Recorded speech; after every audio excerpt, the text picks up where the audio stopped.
Hey, wrestling fans, welcome to the One Winged Wrestling Podcast, where two wrestling elitists discuss or review AEW events and wrestling news from around the world. At One Winged Wrestling, our motto is We go where the elite go. I'm your host, Krishna and joining me today is Mr. Bill Kupish. Bill, how's it going? Hello there. Yeah, it's moving along. It's moving along. We had another nice day outside. Not much has happened since the last time we spoke. So, yeah, I did some stuff, did some things. What about you? Did you have a stuff and things day too? You know what? Just normal, just today's Wednesday, right? It's hump day. So I guess, just work and just, yeah, it's a nice day outside. Yeah, Kind of gloomy. Looks like it's about to rain. So, yeah, yeah, yeah, nothing really crazy. Just it's Wednesday, so yeah, excited for AEW Dynamite tonight. That's yeah. what I'm excited for. Are you beginning to feel those imminent specters begin to follow you around in your last month before a big milestone birthday? No, I'm trying to ignore the last I guess couple days, the days before. I finally am no longer in the age group where I can add it. I have a three at the beginning of my age. That's going to be kind of odd. Like there's no longer a three there. Same thing happened when I went from the two to three, but this one, yeah, this I guess I'm going to be aligning a lot with my friends now because they're all they're all already in their 40s. So it's going to be interesting. Yeah. Hey, wait till the four turns into a five, Whew. man. Yeah. That one, you know what? Yeah, I'm not even thinking that far down the line. But yeah, trying to avoid that as much as I can. But hey, it's Yep, life, right? It's you got life. it.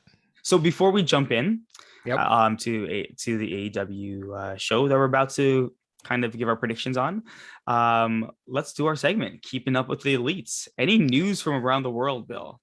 Yeah, I mean, well, let's start with the great one himself, of course. Let's do this. News on Kenny Omega. Mm-hmm. Well, the news is kind of conflicting. On the one hand, this week we've heard, hey, he's working backstage again. His Mm-hmm. return may be imminent. He's looking better. He's back helping book the women's matches again. And on the other hand, some cryptic stuff from the Bucks and Dave Meltzer reporting in the Wrestling Observer newsletter that he's not, in fact, coming back until October in an event in AAA to try to reclaim his mega championship. So, yeah, it's either imminent or months away. Yeah, and you're right. It can be either, right? Like at this point, the injuries that he had was so severe that yeah, it kind of should be like someone with that stuff should be off at least a year, right? Um, do I want that to be true? No, of course not. I want him back yesterday. But you know what? I mean, if we have to sacrifice it to get a healthy Kenny back in October, then you know what? Unfortunately, that's the way it's got to be. But I don't believe everything these guys are saying. So I think it's a work. I think Kenny's actually come back earlier, but hey, we'll see. Yes. Yeah, and I mean we've got some other injuries going on right now too. Mm-hmm. Anthony Bowens was injured. Mm-hmm. Apparently he'll be out for a while with a knee injury. Okay. It's Max why Caster. Max Caster showed up with just the Gun Brothers. Oh, the what do they call themselves? Why am I blanking on there? You know why? The Ass Because I Boys. ignored them. Yeah, the The Ass Gun Boys. Club. Yeah, Gun Club. the Gun Club. Gun Club. Thanks. Yeah. Yeah, the Gun. They showed up with the Gun Club on Rampage, and they seem to be doing sort of a trios, maybe quadros thing now. Oh, And okay. yeah, that's an unfortunate place for Max Caster, but that's okay. And Will Ospreay has a kidney infection, but apparently, based on the timelines, he should be recovered in time for Forbidden Door. Oh, okay, Yep. okay. That's But interesting. he won't be facing Kenny Omega. He had some very nasty things to say about Kenny Omega in the last couple of weeks. So apparently he doesn't like him very much. And apparently it's real life heat. It's not like a work. Oh, Apparently Kenny blocked him from a bunch of social media or something. I don't know. It's like two kids going at it or something. I don't quite no. understand why they're all angry at each other. I mean, Anyway, I don't pretend to understand why they get into these things in social media, but apparently Will Ospreay's really mad at Kenny. I'm sure they'll patch it up by just having a chat someday. So Yeah, anyway, it's that's kind of interesting. Like I obviously being a Kenny Omega fan, it's hard for me to kind of like go against Kenny for anything because like there's nothing like this guy does that I'm like, yeah, that's Kenny, that's not right. Like he is an activist for everyone. He yeah, does like literally he'll defend everyone online as well. So I don't understand where this heat's coming from. So I don't know about this Will Ospreay. I would love to see Kenny versus Will, but hey, doesn't happen. It doesn't happen. You know, the show goes on. Kenny Omega is still the best in the world. And right. hey, you know, being second place is not bad, right? So, No, no. Well, apparently it stemmed from Kenny had told him on the way out of New Japan, you've mhm, got a lot to carry now, take mhm, this company. I know you can do it, and was really encouraging to him. mhm, And then recently, for some reason, apparently, I don't even know, I haven't seen the information myself on this side, but, mhm. he made some comments about New Japan. The only one that I saw was, you guys didn't do your job carrying it. So I think he's just a little upset with what happened in New Japan over the last year or two. And, Oh he wow. said, Okay. Okay. Hey. because I mean, New Japan has been in a bit of a downturn since the Elite left, Mhm. and but who knows? Who knows? I mean, these are like little tiny tweets taken out of context. No human being can convey anything remotely resembling true human conversation and sentiment in 144 That's true. characters, which is why I can't stand when these kind of Twitter wars happen because they're just so unrealistic. It's not human. It's like a war where you're cut off continuously in your sentences. It's ridiculous. So Agreed. I'm on Agreed. both these guys' sides. I like both of them. I'm sure it's just some silly thing that could be easily cleared up with two adult men sitting down and having a conversation. So, Hey, boys will be boys, I guess, right? You know, before we jump into like, you know, the description of what we're like, you know, what we do yep, here at One Wing exactly. Yeah, Wrestling, yeah, yeah. just one last thing. Did you see or hear about what happened to Brian Danielson last week after Yeah, Rampage? yeah, yeah. His foot getting caught in the ramp on Rampage. Yeah. But I'm hearing distinctly that this is a work. Yeah, so I've heard the same thing. Like at first, the fans were like really into it because it happened after I think Rampage went off air, and his leg Yep. was actually the weird part was they're claiming it was caught in there between 5 to 10 minutes. So that's a Yeah. very very long time for it to be caught in there. Hmm. He did walk out on his own. He Yes. did get angry at obviously the stage and stuff like that. And oddly, he fell in between the stage and the actual sorry, the ring and the stage. Yeah, the entrance and the stage. So I don't know. Like the rumor is it's a work in terms of this is going to be the first loss for the Blackpool Combat Club because Danielson's hurt. He's not 100% and Yuta's not here, right? So Right. so this is what the angle is potentially, but hey, you know, if it's not a work, hopefully Danielson is actually okay because you don't need that guy to get hurt. Right. I mean, he is one of the two people Will Ospreay said he'd like to face at Forbidden Door. Oh, okay, okay, okay. Him or CM Punk. So, That should be interesting. Okay, yep. perfect. All right, Okay. Bill, what's our show about? In general, what we do here at One Winged Wrestling is we give our impressions of this week's event. Tonight it's Dynamite. We talk about what our expectations are, what our hopes are for the matches. Once we've given our opinions and ideas about that, what we think is going to happen, our potential match of the night, we go and watch the show right along with the rest of you. Then we come back and we find out, were our expectations met? Were the matches up to where we thought they would be? What did we like? What didn't we like? And most importantly, did anything on tonight's Dynamite reach that all important Omega level? And until Kenny gets back, Bill, can anything reach that Omega level without Kenny Omega? We will continue to try to find out. Perfect. Let's kick it off. Okay. Well, we've got a long card, Okay. a lot more of the Owen Hart Foundation matches, so let's start by going through those. We'll start off with the Owen Hart Foundation Women's Tournament, the semifinals. In a much hyped up match, we have Toni Storm versus Dr. Britt Baker, D.M.D. For some reason, I feel that Toni Storm's going to win this match, and I don't know why I'm having that feeling. Um, just I think because there were reports that she wasn't extremely happy with AEW recently. in terms of her, I guess, her screen time on TV, which again just reports from different wrestling sources. So I have a feeling like I don't think this is Toni Storm's match to lose right now.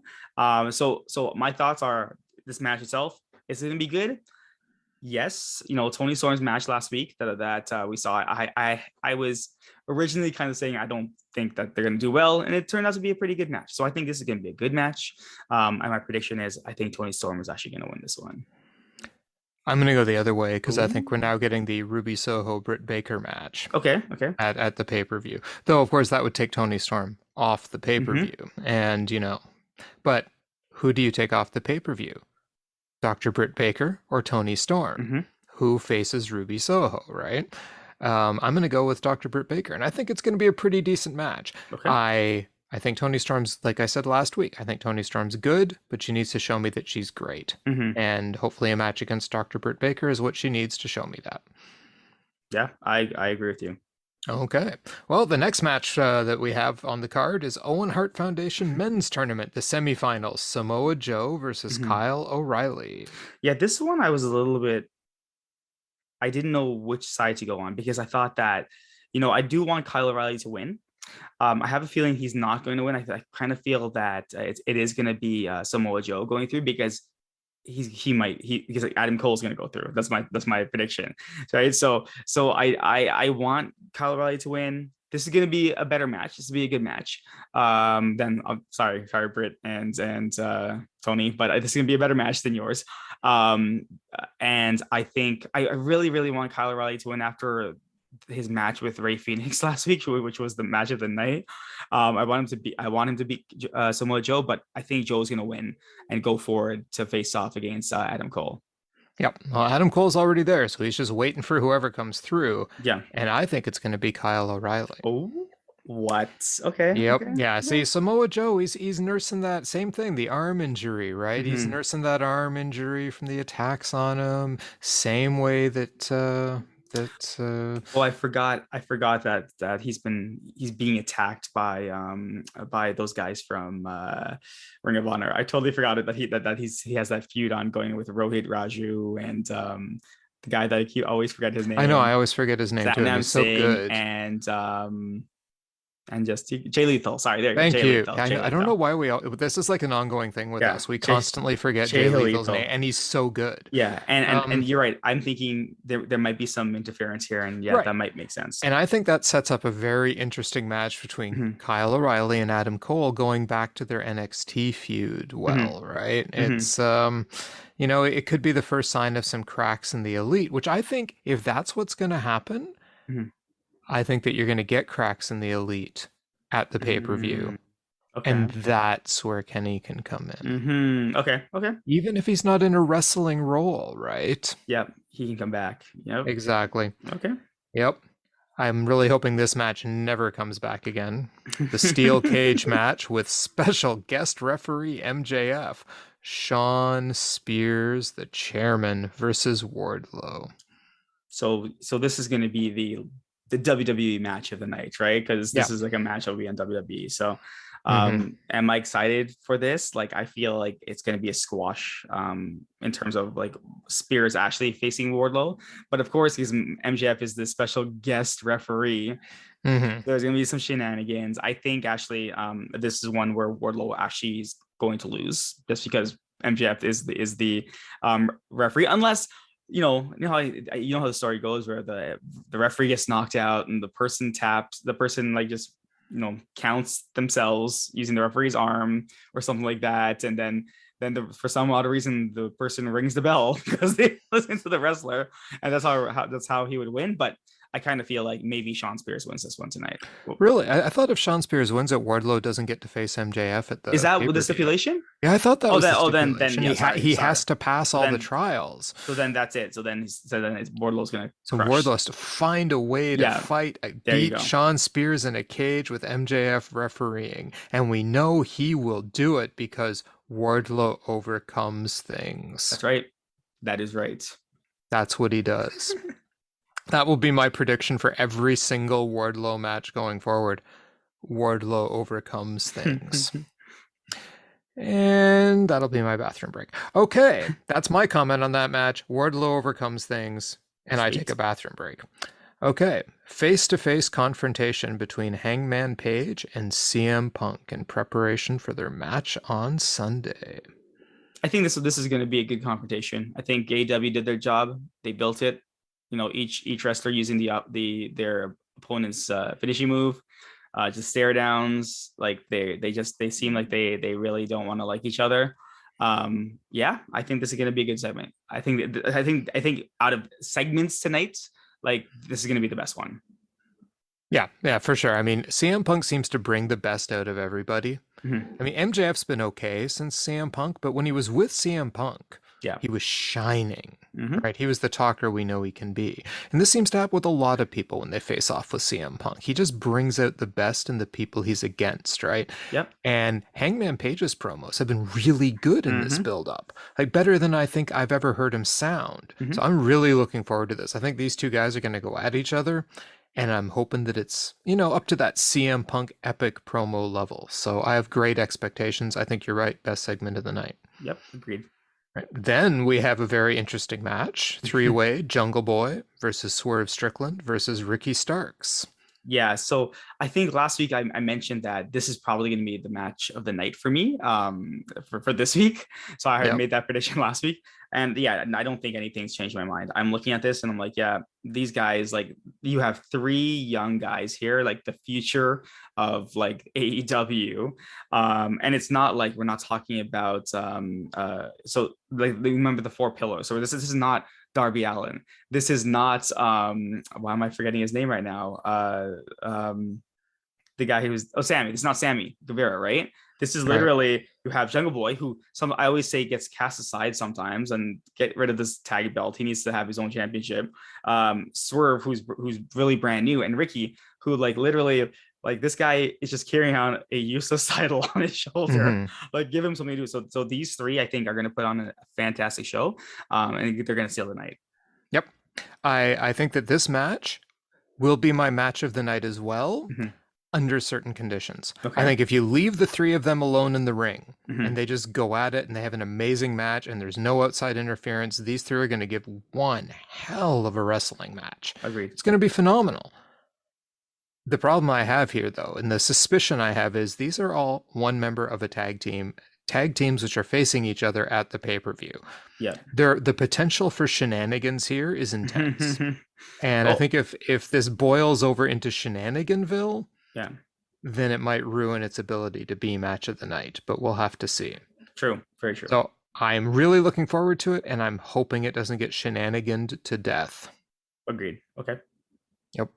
So then we have a match that was added by Tony Khan as we approached the 0 hour for Dynamite. Private Party is taking on John Moxley and Eddie Kingston, reuniting for the first time in quite a while. Yeah. So I guess this is to show how strong Mox and Kingston are. So Private Party, it's gonna be a squash match. Like these guys are gonna get thrown around in the ring like nothing. Um, it's probably going to be a funny match in terms of like just because of Private Party, not because of anyone else, Yes. because they're going to just be throwing themselves around. And yeah, it's basically just to set up I can predict, but potentially that Jericho's Appreciation Society are probably going to get involved at some point and try to interfere and beat down Kingston and Mox. But yeah, I think this is just going to be this is going to be a regular squash match. So take it or leave it. It's not really. I don't care. I'm just happy Private Party's getting a match on Same, TV. It's going to same. be good to see them. They always put on a good show. They're one of my favorite tag teams. It's got that little bit of a sloppy edge to them sometimes, but Yeah. I really enjoy watching them. Couple of young guys, and against Mox and Kingston, the perfect foils to them, right? So, Mhm. so it's going to be the kind of joking around, high flying against guys who just want to kill them. Agreed. So yeah, I think it's going to be a really good match. Probably not match of the night, No. but solid. And I'm gonna guess that our main event is going to be the ROH World Tag Team Championship match with FTR, the champions, taking on Roppongi Vice. Yeah. I mean, like FTR, I think again, I think that they're close to like the second best tag team. Like I agree. I know some people might put them as the best tag team in the world, but that's still the Young Bucks for me. So and FTR has really surprised me coming out of their shell and everything like that. So I'm happy to see them like headline and defend their belts. So that's gonna be really good.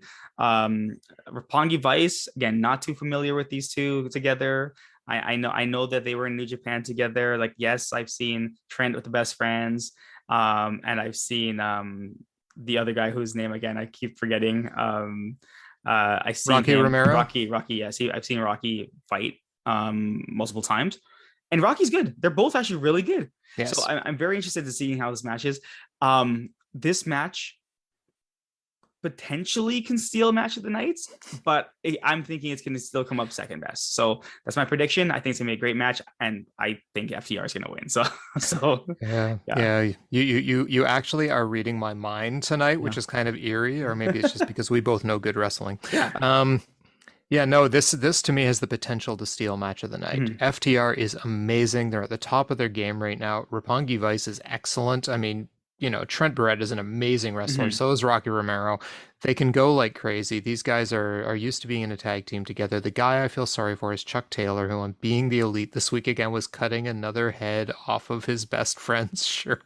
Oh no. After he watched the segment with Rocky Romero and Trent Beretta, they had the promo on the screen. It panned to him sitting there with the shirt, cutting another head off of the shirt. Oh no. Poor Chuck Taylor. Poor Chuck. Yeah. Anyway, yeah, so no, I agree with you completely. It's got the potential to be match of the night. I still think the other one will be match of the night, but if it has shenanigans, then this match might get catapulted into first place by default, So I guess we'll have to see what happens. But those are the matches tonight. Yep, it looks again another stacked Dynamite card. And yeah, I guess we're gonna find out very, very shortly. We will. One quick comment before we go, though. Did you happen to catch the Sammy Guevara match or segment on Rampage this week? I did not. No. Okay, with him trying to destroy the TNT title with a sledgehammer. No. Oh okay, no, so, I didn't see that. So they stole it from Scorpio Sky. Yeah. Okay, and then he and Ty Conti were trying to wreck it with a sledgehammer, and all they managed to do is get the faceplate off of it. So then Kazarian shows up, and he tries to help them wreck the title in what is now becoming the most confusing groups I've ever seen, because it looks like they're going for a 3-on-3 match now. But now Scorpio Sky's the bad guy again somehow, and Ethan Page and Sammy Guevara is supposed to be the good guy. That doesn't make any sense. Yeah, it didn't. The whole thing made no sense to me, because it's like they're once again confused. They're turning more often than the Big Show did on WWE. I don't understand what's going on with this thing. But anyway, I just thought I'd mention that and see if you'd got that segment, because I found it very interesting. Yeah, no, they're gonna turn Sammy into the next Cody if they keep doing this. So no, they should stop. Yeah, they really do need to stop. And anyway, okay, well, I just thought I'd toss that out there at the end. Cool. Let's go watch some Dynamite. Let's do this. And we are back. That was Dynamite. that was in fact Dynamite. Yes, that's right. And yeah, it was. I mean, we'll talk about what kind of show we thought it was in a bit, but let's just get right into it, shall we? Let's do it. Okay. Yep. Well, the night opened with a match that, let's face it, the crowd loved. Loved. This crowd was so into this match, and I went, oh my God, why is this match first? When am I supposed to take a pee break? I haven't even started drinking my coffee yet. Wardlow versus Shawn Spears with MJF as the special guest referee in a steel cage. Yeah. What did you think? Well, I thought MJF was dressed like Shawn Michaels as a referee. That's pretty much why he was dressed the way he was. That's how Shawn Michaels always dressed when he was special guest referee. Basically everything that I said earlier was correct. Like, it's just MJF was trying his best to prevent Wardlow from winning. Wardlow, one thing I got here was like, Wardlow does a better swanton bomb than Jeff Hardy again. Pretty much it's Wardlow. They didn't take off his handcuffs. So he had to break out of it when he got really upset. He kind of hulked out. He broke the handcuffs, and then then this was after he was getting beaten up by Shawn Spears and MJF. So obviously it wasn't a fair fight. Then he ends up, well, it started off with Shawn Spears accidentally hitting MJF. He saw that coming from a mile away with the Sea-like chair. And then Wardlow just destroying Shawn Spears.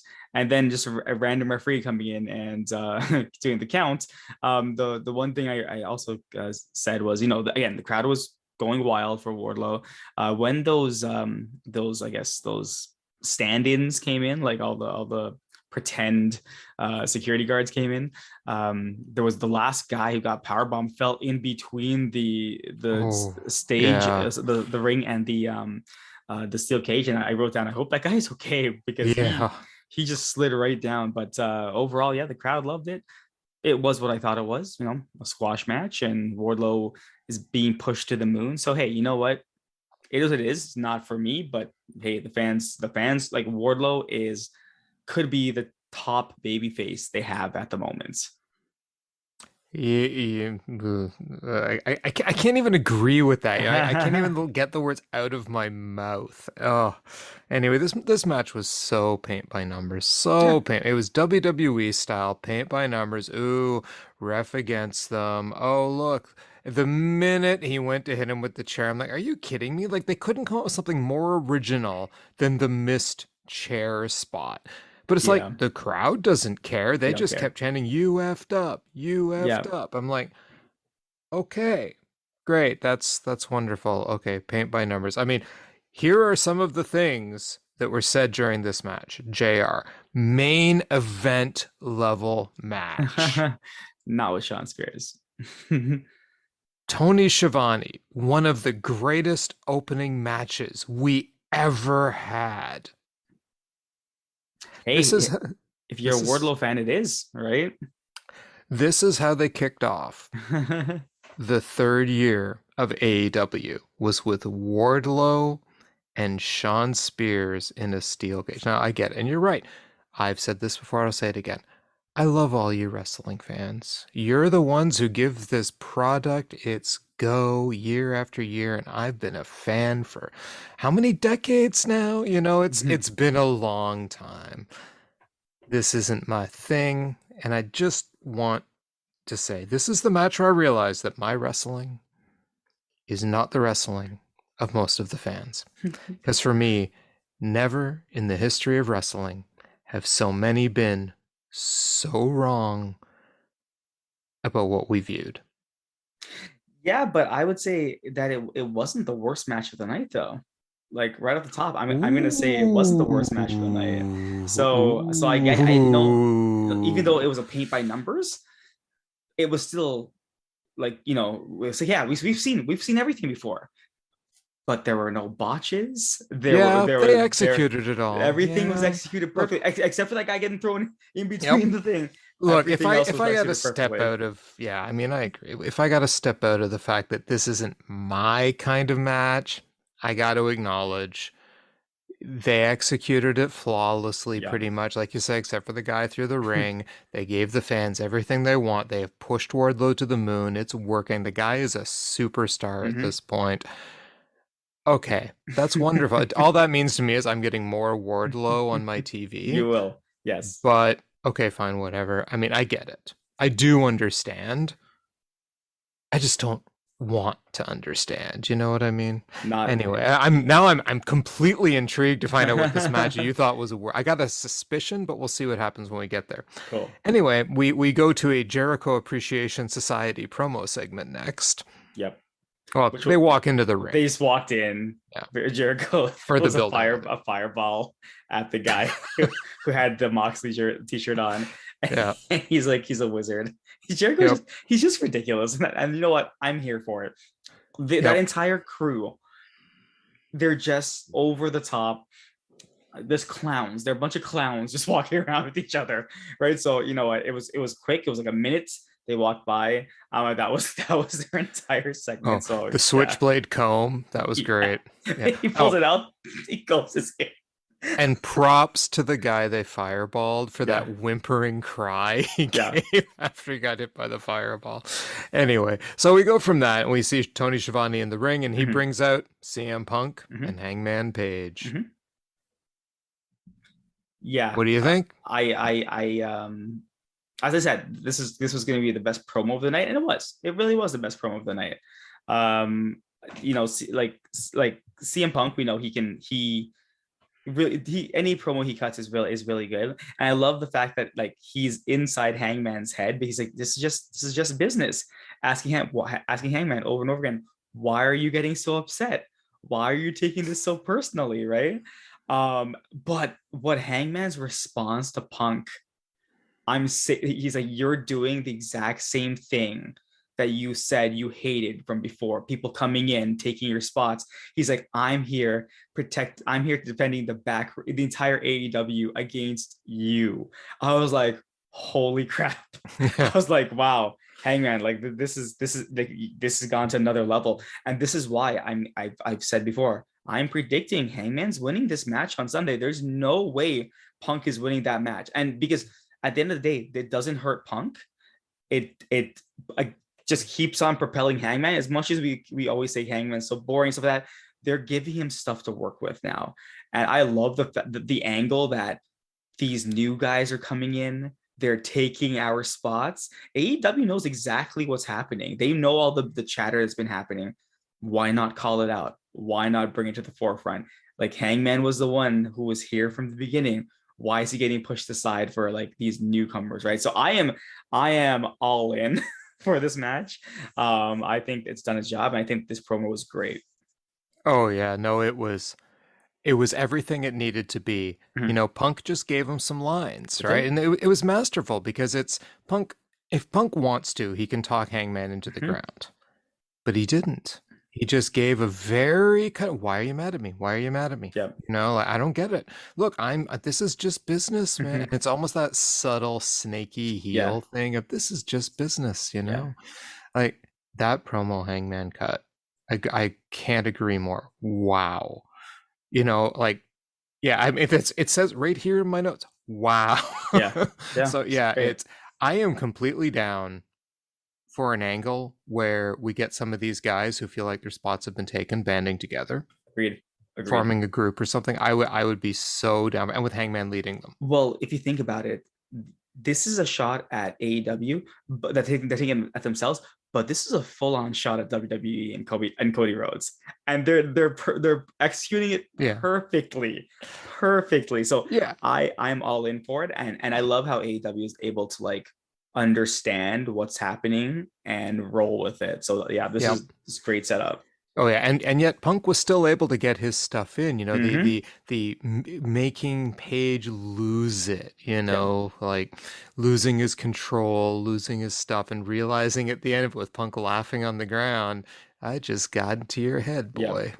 I'm living rent free inside your head, and that's Yep. it. Yep. You got it. You got it. And so we went from what I agree with you, best segment of the night, Mm-hmm. to a completely pointless segment of the night with Jade Cargill being added to the pay-per-view facing Anna Jay. Yeah, I didn't get this one. I didn't understand. I'm like, hey AEW, remember wins and losses matter kind of thing.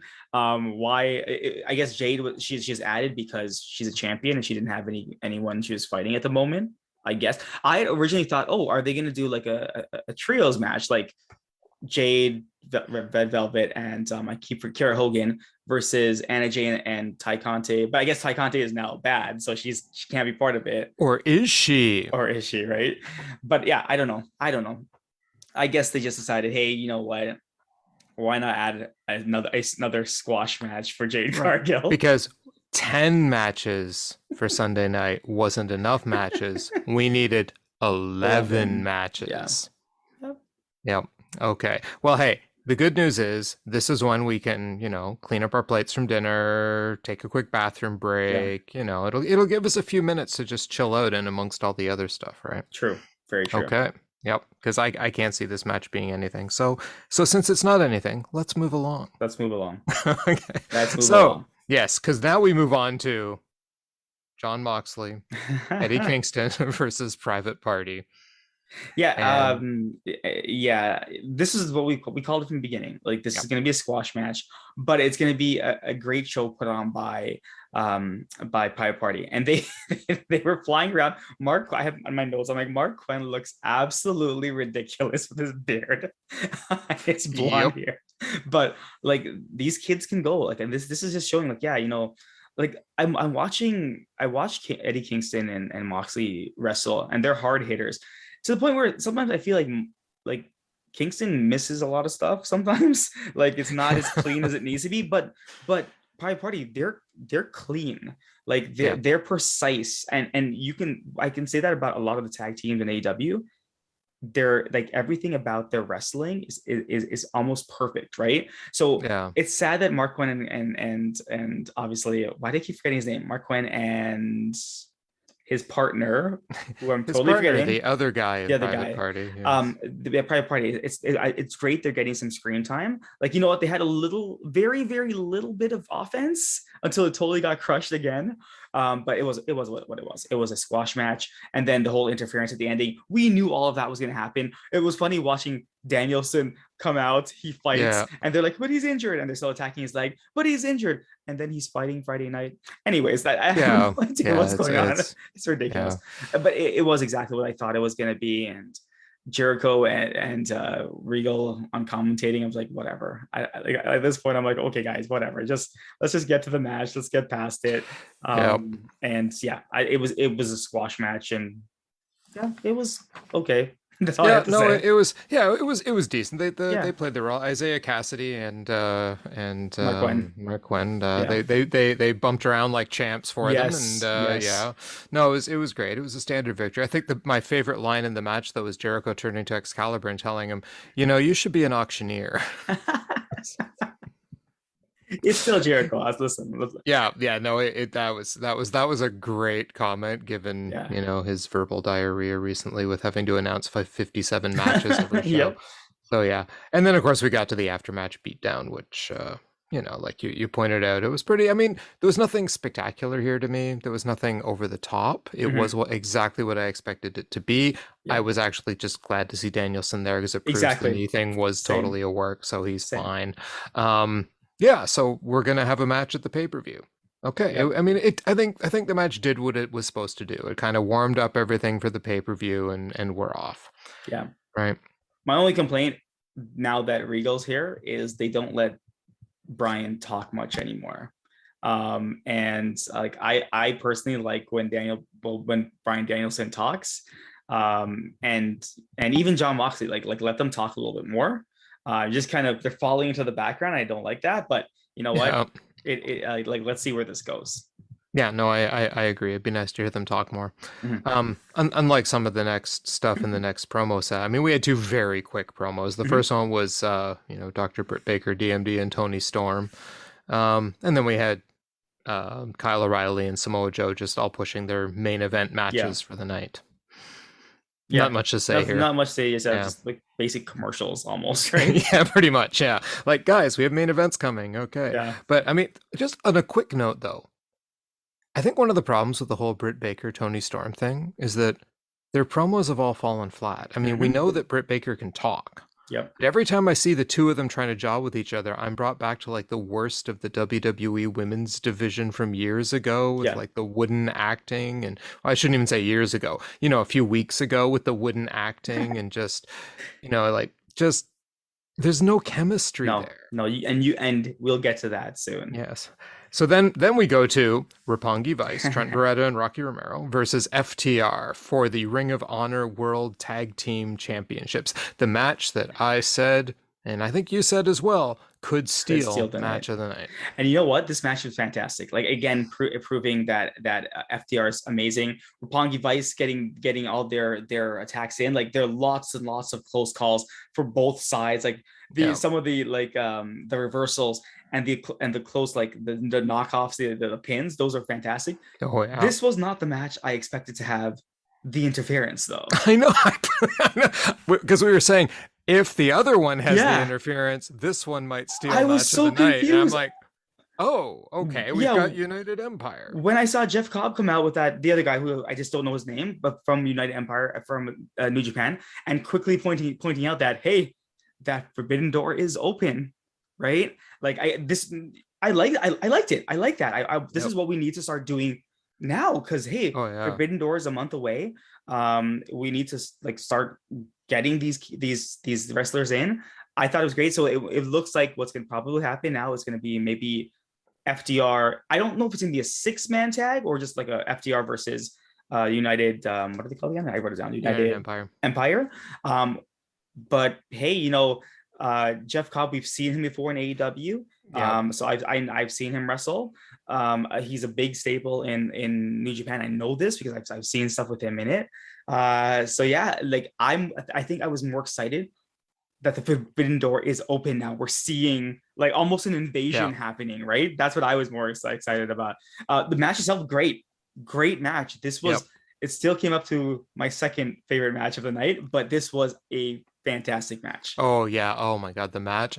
I was like, these guys have a chance of stealing it while I was Yeah, watching it because, like, seriously, Rocky Romero, how good mm-hmm. is this guy? He's His good. reversals, those pinning combos he did, the Mm-hmm. one that moved into the cross arm Yep. bar. Just seriously, this guy is so good. And I mean, FTR, they wrestle such a classic tag team style Mm-hmm. that doesn't look like a classic tag team style. You know what I Yep. mean? They're so good at like the partner in peril and then gets, flipped around and the back and forth. And what I liked too was they made it look like there's going to be a rematch between these guys Mm-hmm. because Mm-hmm. Roppongi Vice almost Yeah. won. Yep. They had them when United Empire interfered, right?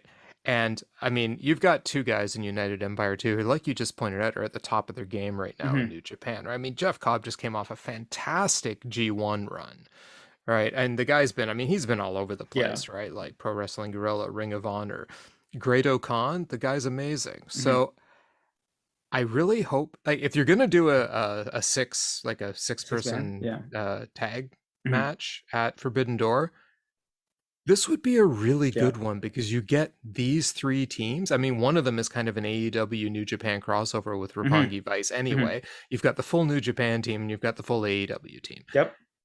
And oh my God, six guys that can go like hell. Like, Yep. sign me up. I'm there. This was a wonderful setup. The crowd was chanting at it too. I mean, a bunch of people in the audience clearly knew who these guys were and were chanting. So, Yep. yeah, that was great. So, yeah, looking forward to that. After that, we had the Bucks versus Hardys are announced for Sunday, which we knew Mm-hmm. was happening anyway. Yeah, we knew that was But happening. then we have a Hardy promo where they said, the Bucks are Hardy cosplayers. We were the Mm-hmm. originals. Mm-hmm. What did you think? I think it was. I think letting Matt Hardy talk, smart thing to do, right? Jeff Hardy's kind of like the background guy, right? But I did like when Jeff Hardy's like, AEW is a fresh start for him, right? Like, and it looks like he said fresh start and last run, right? So it looks like they are respecting this in terms of like they want to do their final tag team champion run, and I think at this point they may as well have had all the belts ever created for tag team champions, right? But I think yeah, they're calling the Bucks that basically want to be cosplayers. They want to be Hardy cosplayers. Like I have a feeling that the Bucks are going to lose, and I think the Bucks, but and again, the Bucks have nothing to lose really. They can lose, and they're still the top tag team in the world. But if we're gonna push the Hardys now, then they need to start, winning some matches, so they can actually challenge for that belt. So overall, promo did what it needed to do. Was I excited about this match before? Did I need the promo? No, I didn't need this at all. Like you could have just said Bucks versus Hardys, and I was there. So I'm good. I'm good for it. My only concern is that the Bucks move at a certain pace. I don't know if the Hardys can keep up, but yeah, I guess we'll see on Sunday. Yeah, yeah, I think that okay, to start with the promo. Mm-hmm. You're right. It's good Matt does most of the talking. Mm-hmm. Jeff Hardy added his little bits, but there were a couple of nice little Jeff Hardyisms in here. Yep. We're in our overprime. Yep. The overprime. I laughed. And You got the sense you're like, yeah, okay, so they're in their last run and they go. You paraphrased him really well, right? You made him sound as if like he was raw on it, but he had phrases like, "We have our new beginning that's approaching its end eventually." Yep, that's Jeff Hardy. Thanks, Jeff. The new beginning approaching its end eventually. That's very inspiring. Anyway, no, but I mean, overall, I get it. The Yeah. setup's good. Um, the match, you may be right. What if, and I'm just going to play what if Hmm. for a second. What if the Bucks, though, after the match, let's say they lose, they approach another tag team, let's say FTR, who's been left off the pay-per-view. Oh, no, FTR would be a bad example. Um, a day one tag team. We need to find a day one tag team in AEW, and they go, don't you think that should have been you against us at the pay-per-view? No, and start setting them up.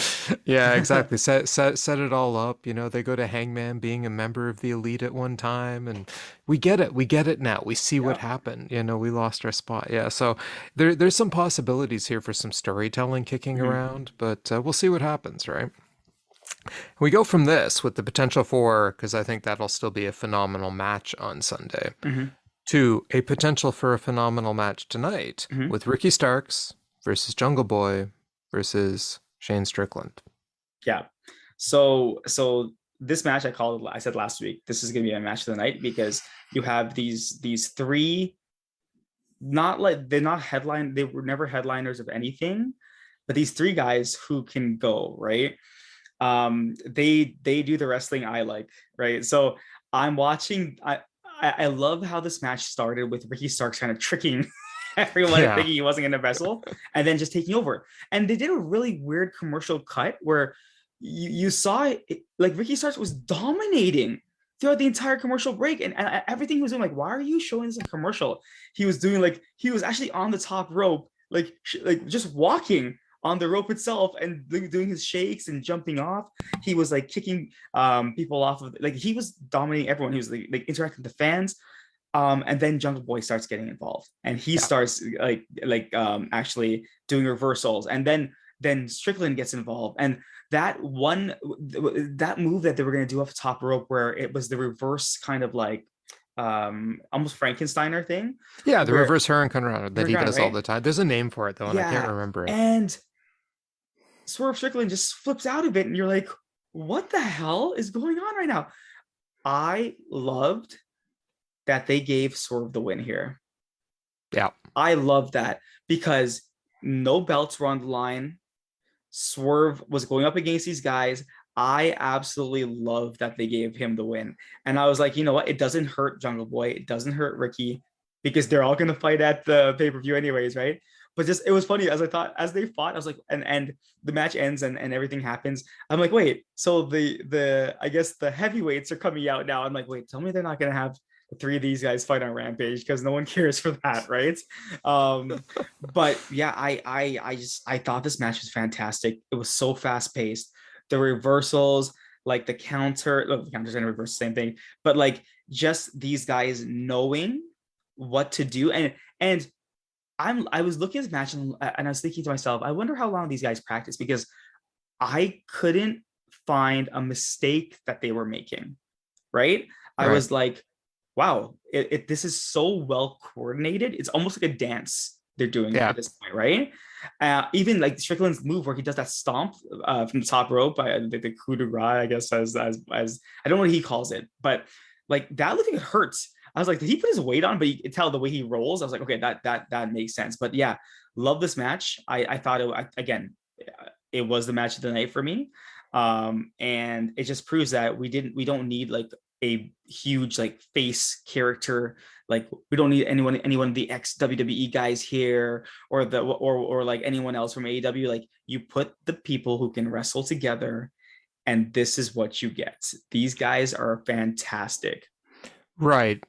You're correct, except that Strickland was just on NXT. No, but you know what I mean? Like Yeah, I know it. I Yeah, mean I know like what you the mean. The big top, names. yeah, Yeah. No, and no, match of the night for me too. yeah. Fast paced, Mhm. back and forth. But you know who really shone for me? Yes, Strickland got the win. Ricky Ricky Starks. Starks. Yeah. The man is so Mm-hmm. good Mm-hmm. in the ring. Yep. You know, all of his moves, so crisp. It's just every time I see him wrestle, it blows my mind. Like even Mm-hmm. just the way he dodges out of moves and Mm-hmm. reverses things. And it's watching him is amazing.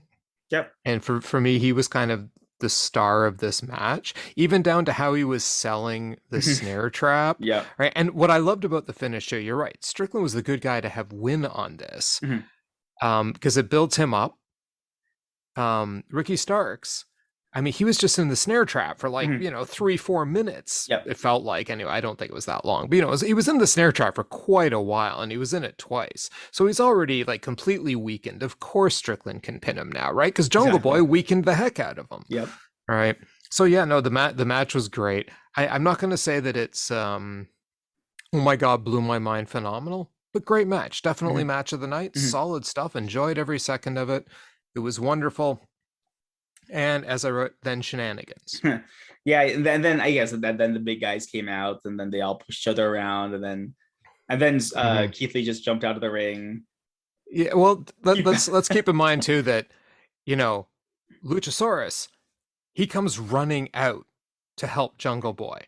I didn't hear their theme music playing. No, he just came out. He comes running out to save his guy. No, Keith Lee stops in gorilla position. He goes, guys, my music, strolls out to the ring, walks casually down. Your guy's in there. Yeah, but Bill, the first rule of wrestling is the minute music starts playing, that's a distraction. Everyone stops what they're doing. So right. Keith Lee, if you think about it, was the smartest person there, right? Right, because he just distracted everybody with everyone. The music. Does he realize that doesn't always work in AEW, though? It worked tonight for some reason. Apparently it did. And okay, did you see the T-shirt? Which T-shirt? The new T-shirt for Keith Lee and Swerve. It said Swerve and Lee, right? Is that what it said on top? Yeah. And on the bottom, I didn't see the whole thing. No. Oh, and I looked it up on AEW Shop just to make sure that I didn't see it wrong. It literally says on the bottom, "Swerve in our glory." Hey, that's what he said. That's what he said. He did. So I'm glad to see they've made it a phrase, because that might be my favorite phrase of the year. Swerve in our glory. I like it. I like that. I do like it. So yeah, I'm glad they made a shirt out of it, because that's pretty great. I still don't know what "Swerve in our glory" means, but I don't think anyone will ever know what that means. No. It's just like no one will ever really understand. Is Scorpio Sky a good guy, bad guy? I think he's bad again. What's going on? I think so. This week anyway. Yeah. So because we go to the Men of the Year, and they've got a promo.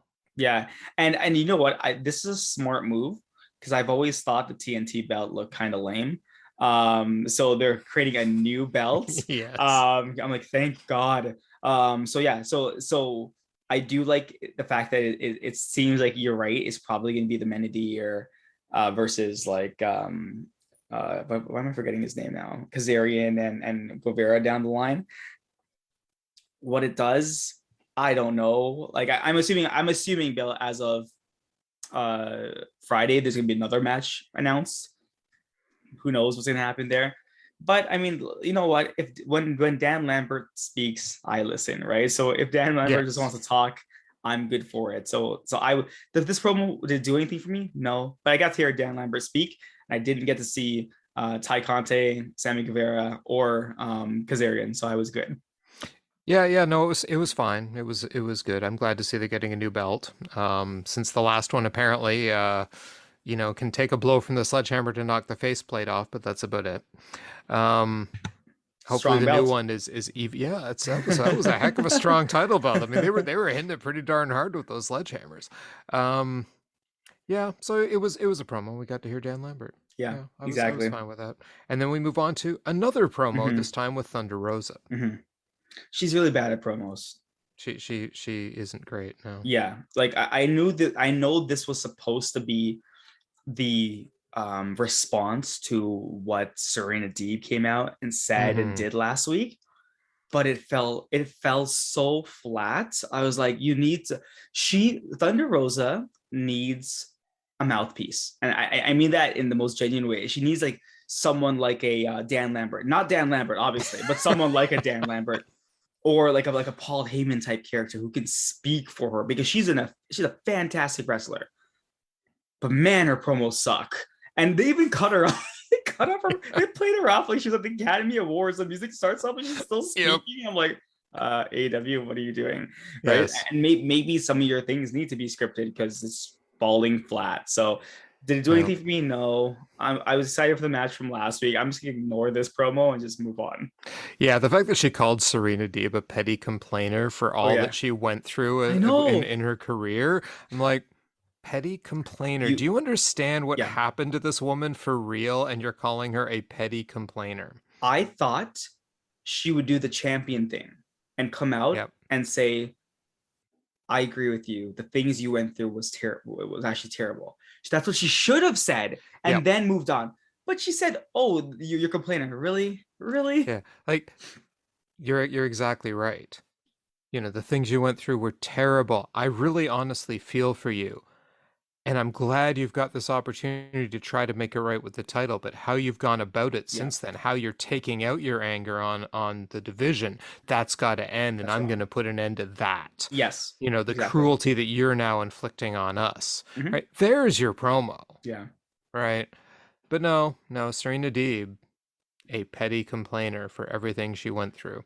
You know, Thunder Rosa may be the Mara in the ring.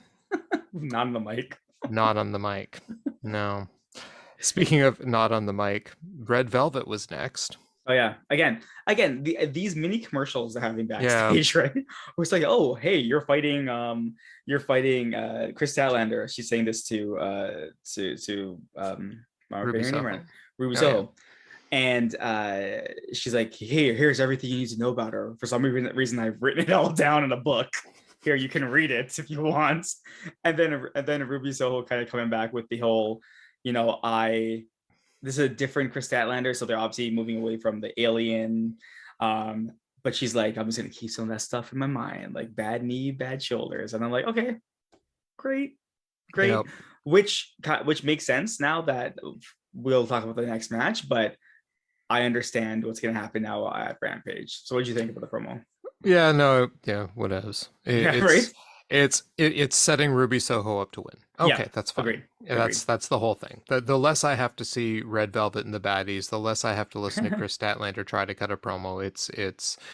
It's better. You know, I mean, the women's division in AEW, with the exception of a few people, as we've said before, needs help.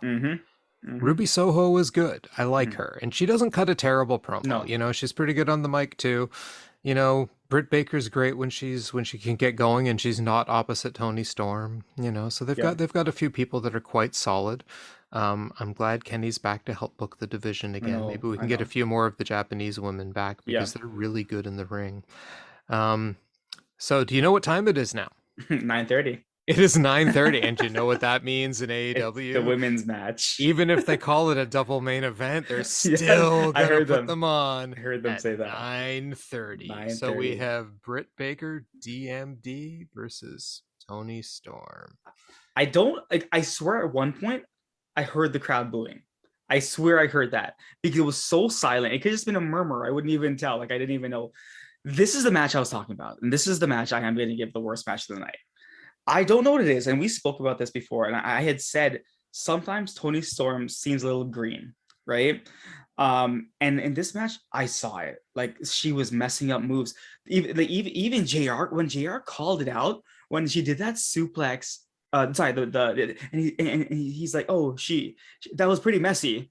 And I was like, he literally just said that because it was true, right? He's like, it was messy, but effective. So he tried to correct himself immediately, and I'm like, okay.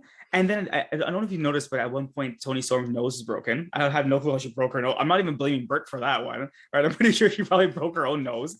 And even till the ending, she couldn't even like the roll up.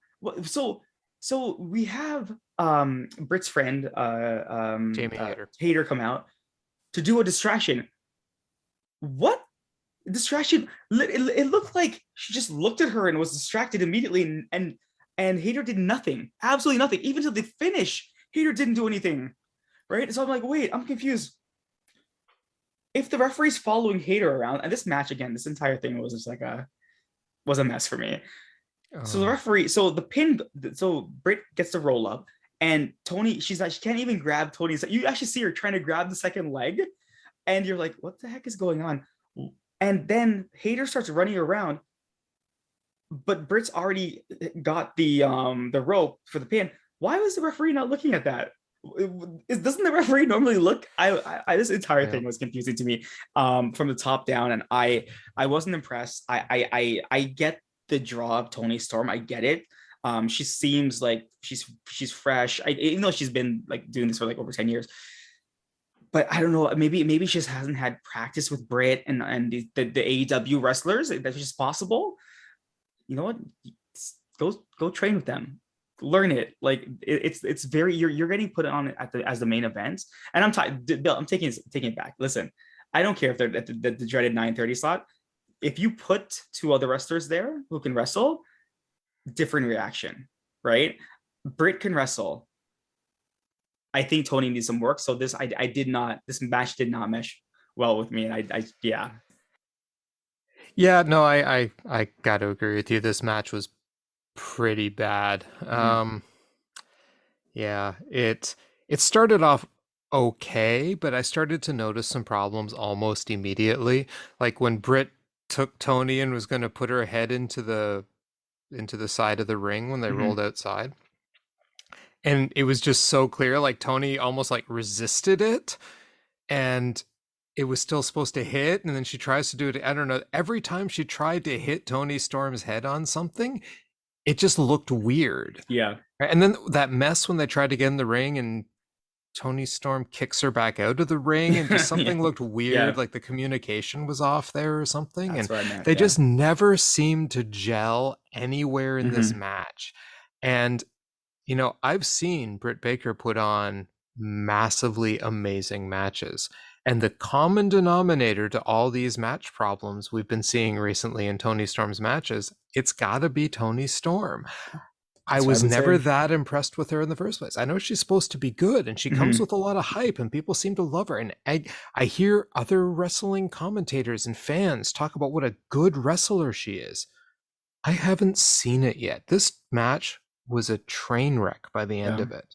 Yep. That finish, I went back and I found a clip of it. I Mhm. watched it 4 or 5 times trying to figure out exactly what was supposed I to have don't happened know. there. So what happened? Because believe me, I sat there like I Okay. literally was like Explain looking it. closely, trying to. What I think happened was two things went wrong. One, Jamie Hayter was out of position. Two, Toni Storm was out of position. So she went to roll her up, and I think what was supposed to happen was she gets the roll up and is trying to pin her and reaches, and then Jamie Hayter's supposed to pull her arms to the ropes. Yep. That's what I think the finish. I'm guessing, Mhm. but based on what happened at the end and how confused everyone looked, that seemed to be the finish because Yep. I think that was the finish JR thought was going to happen I think too. so. I think so because Yep. Jared made the comment. Oh, she's gonna, and then he's like, "Oh, Britt has her hands on the rope already." Yep. And the first thing that went wrong was, like you said, Toni Storm blew the roll up terribly. Yeah. Britt reaches around for the leg. It's nowhere there. You see her turn to the ref and just start pointing at the ground, like count. Right. So Britt called an audible at that point, going, "This is a mess, but we're Yeah. going to finish it Let's finish anyway." it. Right. Like just count. You see her wave to the ref. Mhm. And at that point, of course, the ref has to turn away and pretend he doesn't see her reach immediately to the Grabbing. ropes by Yep. herself. And then Jamie Hayter comes over and just goes, "Yay, way to go." And JR makes some comment about Jamie Hayter helping her, but she didn't She help her at didn't. all. She just stood there Yep. like a cheerleader. Yep. Train wreck, train wreck, train wreck. Something went terrible. And look, like I said, Britt Baker has had phenomenal matches. We know Jamie Hayter's good in the ring. Mhm. Ugh. I'm glad Toni Storm's out because now we're going to get Ruby Soho Yep. versus Britt Baker. Exactly. Exactly. And I bet you money that's going to be a great match. Yep. I agree. Yep. So let's just erase this one from the history books for a bit. It's And done. yep, exactly. And move on to a slobber knocker and a half. I love JR. Samoa Joe versus Mhm. Kyle O'Reilly. Okay. So this match. Okay. So last week, Kyle O'Reilly and Ray Phoenix put on the match of the night. Like that, I guess my favorite match. Yeah. I like this match. I thought today's match was good. It was like a really good hard hitting match. Like it shows Kyle O'Reilly has range. This guy can do anything he wants to. And by the way, just like throw it out there. Kyle O'Reilly signed with AEW for 5 years. He made a comment on Twitter the other day that he's going to be with AEW for 5 years. So good for AEW. That this is a great signing. I can't believe it. So just saying that I'm watching this match and I'm like, okay, so he can do the hard hitting style. He's very technical. So like the locking in, like we know Samoa Joe and stuff like that, like the submissions, stuff like that. Very, very hard hitting. Was it as obviously it wasn't as fast paced as I would like, right? But it did have really good spots, and I really did like the spots, even to the point where remember I was saying like I was saying I think Samoa Joe's gonna win, but I kind of want Kyle O'Reilly to win. Well, it looks like Samoa Joe won, which they kind of mentioned, hey, this is the first time Joe's ever gonna face off against Adam Cole. I'm like, oh, I didn't realize that never happened, right? I didn't either. Yeah, so I'm torn right now. I really like this match. I liked this match. But now Samoa Joe versus Adam Cole, I don't know how much I'm gonna like that match, and I don't know why. I'm bothered by that.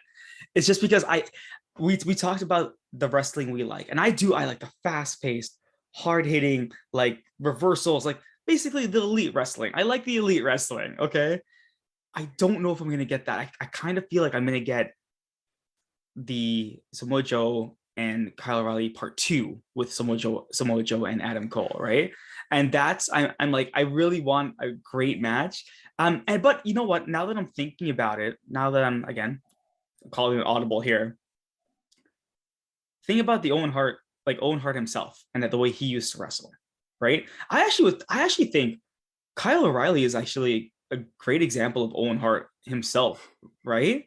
Like that, like now I'm like, wait, Kyle O'Reilly like is like how Owen Hart used to wrestle. He can do the mat wrestling, he can do the submissions, but he can also high fly, and he can do all those crazy things, right?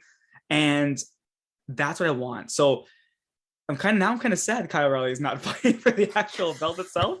But hopefully, I'm hoping that the match on Sunday is better than it was today. I like this match. I didn't love it. I didn't love it. Yeah, well, I mean, it was a Dynamite main event. Kyle O'Reilly, you're right. I love the way the guy wrestles. He's got that hit the body part storytelling, and JR, I was really hard on JR in his first couple of years in AEW. He's really come around recently. I don't know what it is, but he's just started to find his groove again in terms of like really being on the ball with calling these matches and adding those little points throughout them that you need to be reminded of the story, right? Because he points out, oh, he's going after that arm. They got the pipe attack, right? Yep. And he's pointing out those little things where you're like, oh, yeah, he's going. And, I love that when he's pulling the tape off the arm and gets him in the Fujiwara arm bar. And JR is talking about, he's frustrated because he knew that might have been his only chance in this match, right? And I loved the story that way, like Kyle O'Reilly trying to take down this big monster, right? And for me, Samoa Joe is one of my favorite big guys in wrestling ever. I've seen him wrestle some super phenomenal matches, which is why I think his match with Adam Cole on Sunday is going to be outstanding. Because he's the kind of guy, I don't know if you noticed it, but he can also go. Like, he can be fast. he can be explosive as heck. His strikes look so deadly. And you see, like, Kyle O'Reilly's chest and stuff. It's just, he's so, I like him because he's the kind of guy that just methodically takes you apart. And he does it with that kind of cold serpentine almost, like, I love it. Kyle O'Reilly's rubbing his knee. Samoa Joe, I don't know if you noticed this. Samoa Joe sits up and he just looks at his knee, right? And he's like, it's almost like he's thinking, right? Like, okay, his knees hurt. That's next, right? Like, it's just, I love the guy so much. He's legit agile. I feel like he moves as a big man faster and more easily than Keith Lee does as a big guy. Agreed. Well, that's that. Yeah. Yeah, and Samoa Joe winning with that rear naked choke. I mean, it was perfect. It was, Choked him if it out. goes Yeah. from, yeah, choked him out, one submission to the other. And I like the Kyle O'Reilly, right? They're still struggling to go Yeah. after that arm, right? Yeah. Like he's gonna do that to the end. So yeah, no, I really enjoyed this match. Not my match of the night, but it was a darn good match, and I'm looking forward to Adam Cole versus Samoa Joe. So Mhm. speaking of Adam Cole, he then came out at the Came end. out at the ending and just stood there. Yes. Everyone Yeah, said he Bay just he Bay. just he just he stood there, right? Yeah. So yeah, I mean, but that was kind of the thing. We didn't get an awful lot of elite on this show, did No. we? Did No. we didn't even see the Bucks on the show. No, there were no Bucks on the show. They just got talked about as cosplayers, Yeah, and right? their picture was shown. That was it. Yes, exactly. Their picture was shown, Yeah, no, because they're which is fighting on Friday. They said the Bucks are in action. They didn't say who they're fighting. The Bucks are in mhm. action on Friday before the pay-per-view, which means Yes. technically the Bucks are fighting right now, right? Well, So yes, but you also know what that means. Rampage is must-see TV this week. that's true. Or at That's least true. one matches. One match is yeah. Yes, yes, because like we will absolutely have to check out the Bucks match Mhm. and talk about it a little bit Sunday, I Yeah, suspect. let's do that. Yep. Yeah, okay. So that about wraps up Dynamite tonight. But before we go, it's time for our phrases that summarize the evening for us. What is your phrase that summarizes tonight's Dynamite? This was a show with peaks and valleys. That's all I'm gonna say. You are correct, sir. It did indeed have peaks and valleys. It started Oh. off for me in a giant valley, got to a couple of it was more like I would say hills and valleys. Yeah. But yeah, yeah, exactly. No, that's a good one. I like it. I like it. I'm gonna sum it up this way because I had to watch Wardlow. I had to sort of endure a poor Britt Baker match, some Thunder Rosa promos. There were some valleys in this show, right? But when you've got that one philosophy, that one way to think about life that really keeps you at peace, etc. That's going to be my phrase tonight. So it's live, love, super kick. Oh, that's awesome. I love that. That's perfect. You That need to is go see this perfect. week's Being the Elite. I did. No, I've Oh, seen okay. that. I've seen that. Live, Yeah, love, love super super kick. kick. Yep. I said that to my wife earlier. She was like, "What the heck are you talking about? What's a super kick?" I'm like, "Oh my god." Okay. So, that about wraps it up. And as the great one always says, goodbye everybody and good night. Bang. Good night, everyone.